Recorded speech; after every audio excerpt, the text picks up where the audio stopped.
Trains are one of the hugest technological leaps forward of all time in many ways, responsible for allowing the masses to travel the world with ease. In fact, all new trains are created on a regular basis, and some are bordering on science.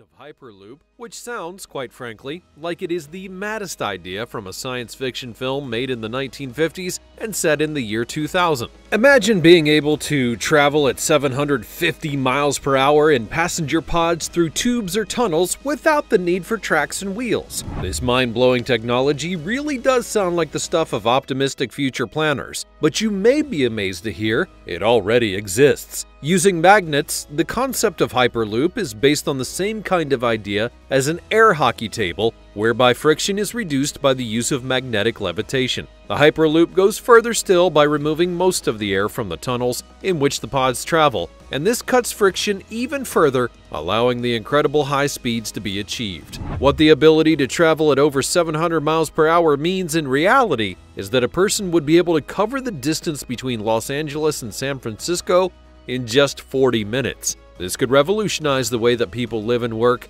and might even be an affordable and less polluting alternative to air travel. With the usual suspects of Richard Branson's Virgin Company and the ever-present Elon Musk involved in the development of this new form of transportation, it does seem that traveling in this futuristic fashion may soon become a reality.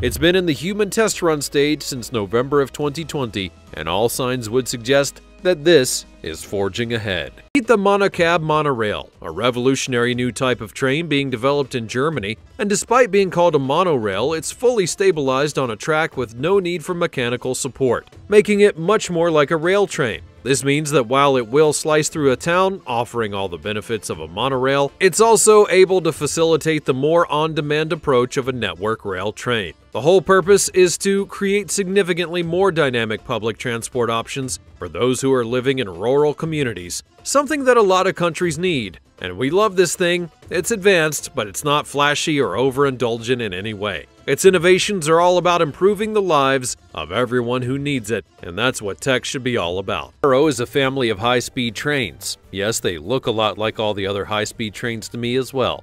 These trains are built by Siemens, surprise, surprise, and they are in use in Germany, Belgium, France, the Netherlands, Spain, the UK, Turkey, Russia, and China. They get about just a bit now, don't they? It's based on the ICE 3MF, which was produced by Siemens for the German project Deutsche Bahn, and then after that, everyone else seems to have gotten what Germany had, and they all wanted a piece of that sweet, fast train action.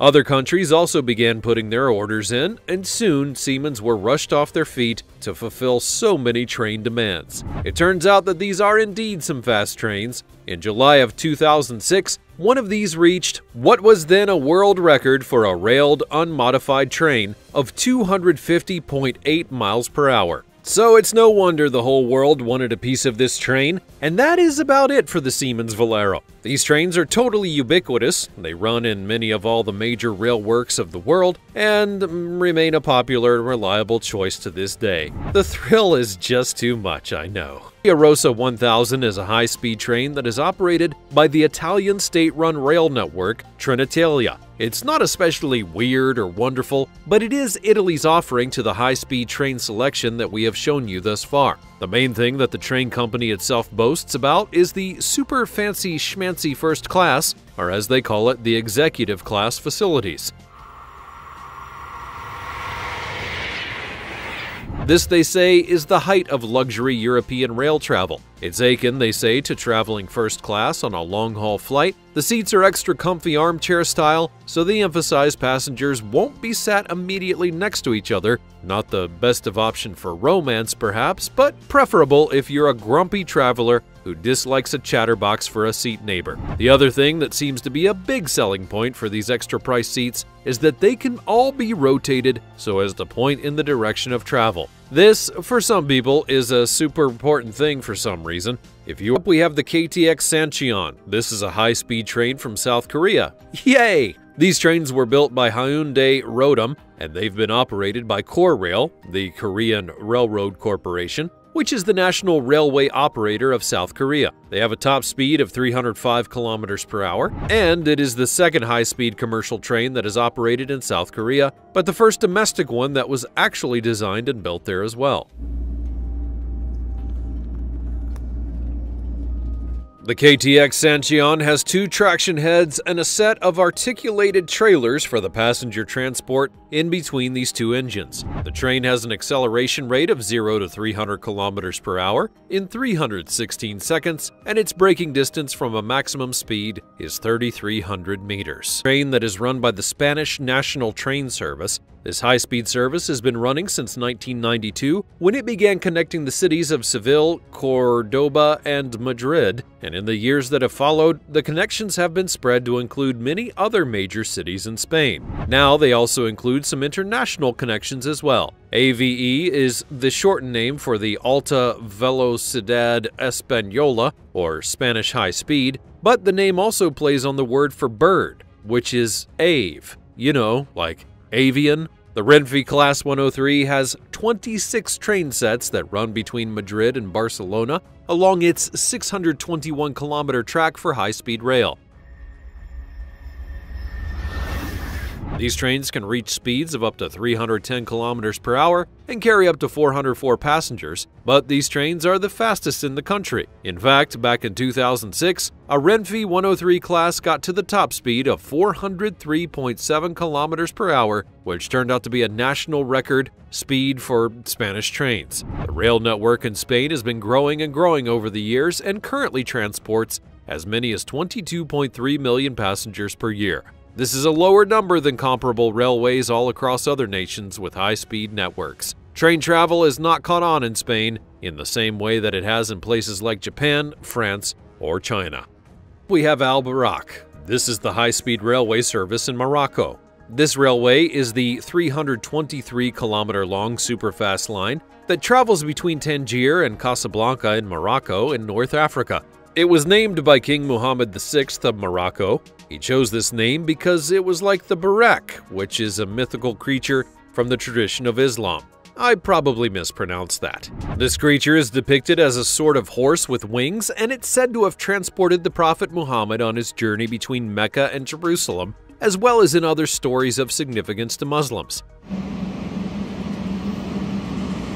So the name does have a certain amount of meaning, and this is also apparently Africa's first high-speed railway service. There's currently a dedicated high-speed line that runs for 186 kilometers between Tangier and another place, and the trains here are able to run at speeds of 320 kilometers per hour. The track after Kenitra through to Casablanca is an upgraded stretch of mainline track through densely populated areas. So high speeds are not so possible for that part of the journey. Each of the 12 Alstom Euroduplex trains that run on this line are bi-level and have a passenger capacity of up to 533. Like many other high-speed trains, these generally consist of 2 power cars and 8 passenger cars in between. The general operating style of the trains is to have 2 first-class carriages and then 5 second-class, as well as a buffet car. Standard stuff.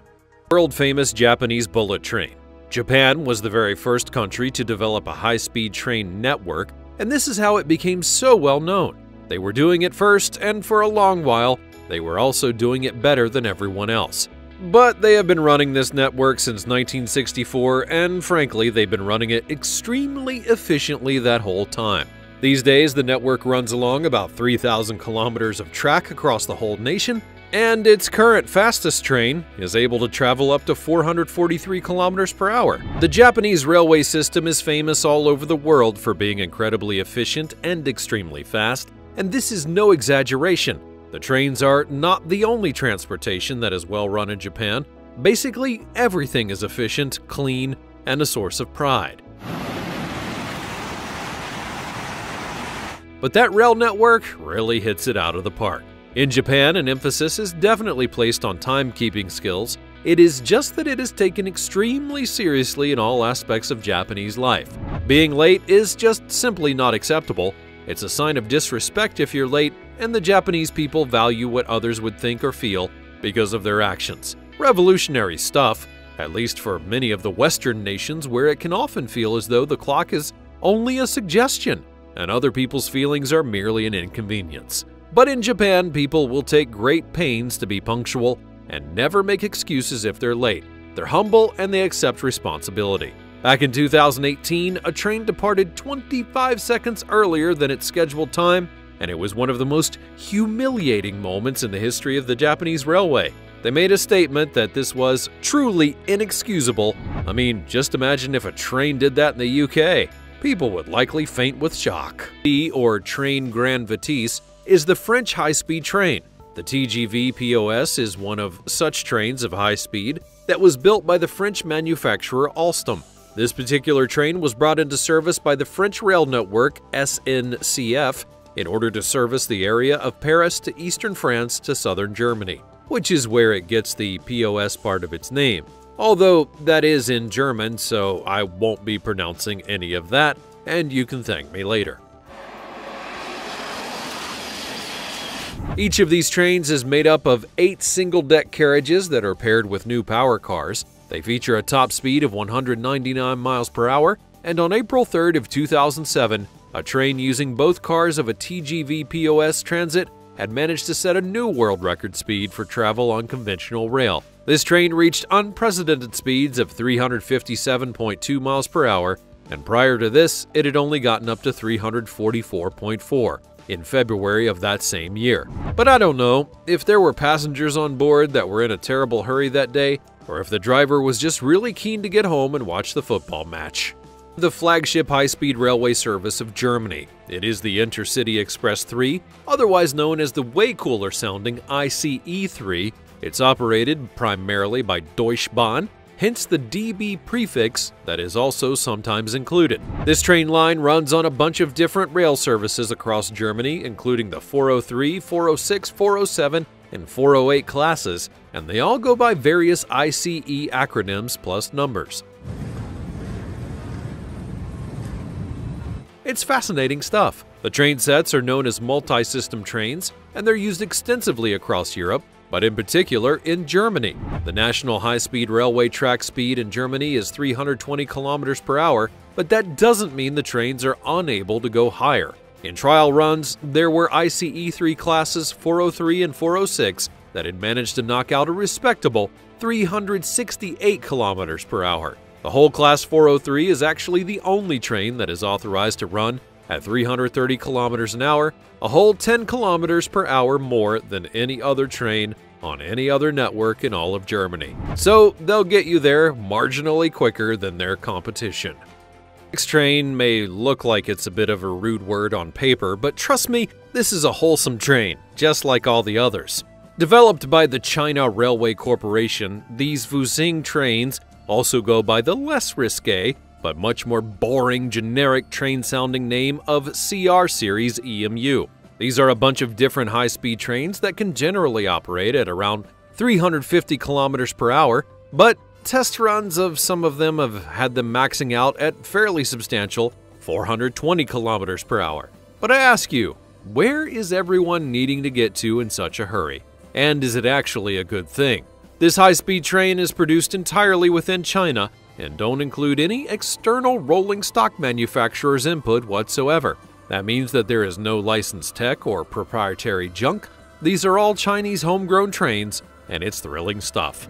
The stats for this train are similar to others. They're 8 cars long and measure at 209 meters, carrying more than 500 passengers. The main line that is most highly utilized is the Beijing-Shanghai high-speed rail, which connects the two major metropolitan areas of China in just under 5 hours.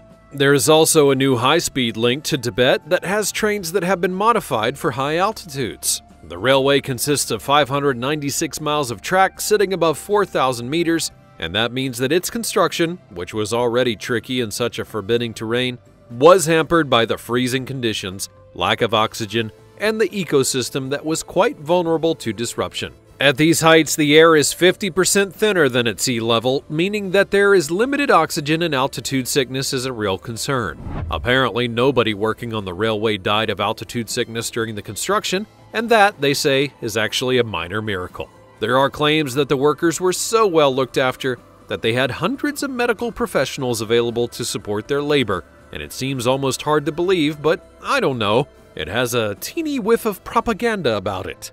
Anyways, this is a really high-up railway line that nobody thought could ever be built, but they did it anyways.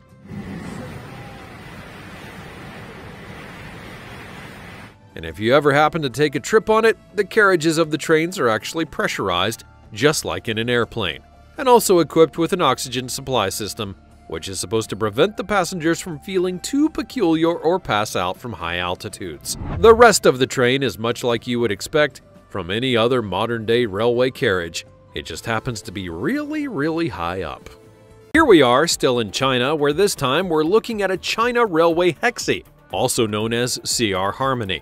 This is the general term that's used for the CRH series of high-speed trains. They actually run at the same speeds as the Fuzhing trains, but they also have a higher testing speed record. I know it's a thrill a minute here today at the Fancy Banana. These trains were built from existing rolling stock from various global manufacturers as a way for China Railway to learn about how to put all of the stuff together and develop its own knowledge of train technology, and it worked, because they went ahead and made the aforementioned homegrown Fuzhing trains. These CR Harmony versions have been in use by the high-speed railways between Shanghai and Hangzhou and between Shanghai and Nanjing since all the way back in 2011. The catchily named CRH 380A holds the almost record for fastest train speed, managing to hit a high of a very respectable and extremely dangerous-seeming 486.1 kilometers per hour during test runs in 2010. This is a magnetic levitation train. That's where the maglev bit of its name comes from. What it essentially means is that the train transportation system is run by using two sets of electromagnets. One of these sets repels the train and pushes it up off the track, and the other is used to move the elevated train along. This is possible because the first set removes friction between the train and the track. Are you still with me? Anyways, the Shanghai Maglev is a tram line that operates in Shanghai and China. It was the first maglev of the type to have a high-speed capability in the range of 268 miles per hour, and it's still the fastest commercial electric train in the world, despite the fact that it is also the oldest commercial maglev that is still operational. This particular train connects Shanghai Pudong International Airport to the metro, where passengers can then head into the city. The journey takes about 7 minutes and 20 seconds to travel a distance of 18.6 miles. It can reach a top speed of 186 miles per hour in just 2 minutes and 15 seconds. After that, it has a max speed of 268 miles per hour after 4 minutes. Another point, another train, but that's to be expected now, isn't it? We're back in Japan and looking at another high-speed railway. Lucky old us. Most of the bullet trains in Japan run at a maximum speed of 300 kilometers per hour, and these E5 versions that trundle up in the east part of Japan for Japan Railways East can travel up to 320 kilometers per hour. It seems kind of significant. These trains have a total of 731 seats and are constructed from an aluminum alloy that benefits from being extremely lightweight. These trains also have something called active suspension, meaning that they're better equipped to move at speed through curves, and are also designed with an extra long nose like Pinocchio. But this is actually to reduce the sonic boom that is an issue when trains enter tunnels at extremely high speeds. They can't go around booming all over the show. That's just not polite. And Japan, Well, they're very keen on politeness after all. You've seen one high-speed railway and you've seen them all, right? Well, not too fast there. This one is at least a bit different than most of the other ones. That's a bit more of a locational thing than technical specs kind of thing, to be honest. The high-speed railway is in the desert, and that is kind of unusual. This is Saudi Arabia's Haramain high-speed railway. It is essentially a fast-link service between Mecca and Medina, and it crosses through the driest and hottest desert landscape, coping with sandstorms and intense temperatures. The trains here travel at around 300 kilometers per hour, much like all of the other high-speed railways in the world. These trains have a total of 13 cars to transport up to 417 passengers in 2 classes of comfort. It can actually move up to 60 million passengers per year, and that all mainly happens during the annual pilgrimage to the holy city of Mecca by millions of Muslims. It shortens the journey from Medina to Mecca by a substantial amount, and in a car that hot and sweaty, the journey can take up to 10 hours. Next up, we have the South Korean offering to the world of high-speed trains. Lucky old us. The catchily named HIMU 430X apparently stands for High-Speed Electric Multiple Unit 430 kilometers per hour experimental. So that name is probably a bit of a blessing instead of trying to say it all in that mouthful every time. In March of 2013, the train managed to achieve a speed of 421.4 kilometers an hour, and this would put South Korea in the mix with France, Japan, and China for having developed a train that ran at a speed of over 420 kilometers per hour. So that's all very thrilling, I'm sure. The Eurostar company is the train operator that runs the system of trains that travels through the Channel Tunnel between the UK and mainland Europe by way of Paris in France and Brussels in Belgium. The Eurostar E320 was the 4th generation of Eurostar trains to perform this duty. It was officially unveiled in November of 2014 and began its use as commercial service train running between London and Paris the following November. These trains are high speed in the tradition of the French TGV. They can run at top speeds of 200 miles per hour, carrying up to 900 passengers at any given time. This is a massive increase on their predecessors, as those could only accommodate about 750 people in a journey. As these trains travel across different countries, they inevitably encounter different rail systems, so that's overcome with the use of 8 different pantographs, which are on the train's roof. All of the train's propulsion system and technical stuff is distributed beneath the floor, running the entire length of the train. This is a space-saving technique which has allowed for more space for passengers, and therefore more tickets sold, and thus greater potential profit margins, naturally. Now we have a Swedish train. This is Regina. She sounds fancy, but she's a regular high-speed passenger, and she doesn't even go at high speeds. In fact, Regina mostly operates as a regular passenger train at less than 200 kilometers per hour. The Swedish rail record is 303 kilometers per hour, and things happen slightly slower here. This is a model of electric passenger train that's manufactured by Bombardier Transportation and is used extensively all throughout Sweden across national and regional networks. The trains are shorter for local routes, but they're wider than other sorts of carriages, so they allow for 5 seats across, and it can increase the passenger capacity by as much as 25%. Another train that's almost an exact copy of the Siemens style of doing things, the TCDD HT 80,000, is the Turkish high-speed train. That's a thrill a minute, I'm sure. Built by Siemens, the trains run in the exact same way as many other high-speed networks across parts of Europe. They can reach a maximum of 300 kilometers per hour. They've been running since 2013, and the Turkish Railway has gradually increased their stock since. The trains are arranged in 8-car units which have 32 axles, 16 of which are driven, and they're especially well designed in terms of aerodynamics. They have a high roof to reduce the sonic boom tunnel issue. There are additional aerodynamic enhancements that can apparently reduce the carbon emissions of these passenger trains by a significant proportion. This is the Euroduplex very high-speed train, and like many in Europe, that duplex part of its name indicates that it's a double-decker. How exciting! These TGV have a top speed of 320 kilometers per hour, placing them up there with the average top end of things, but they can also carry over 1,000 passengers. See, there's that duplex seating stuff coming into action right there. They are a third-generation TGV and are the only model that's actually able to have the double deck without needing to adjust its operational requirements or alter the infrastructure. They're designed to be suitable to run in French, German, Swiss, and Luxembourg railway networks and have been running since 2011.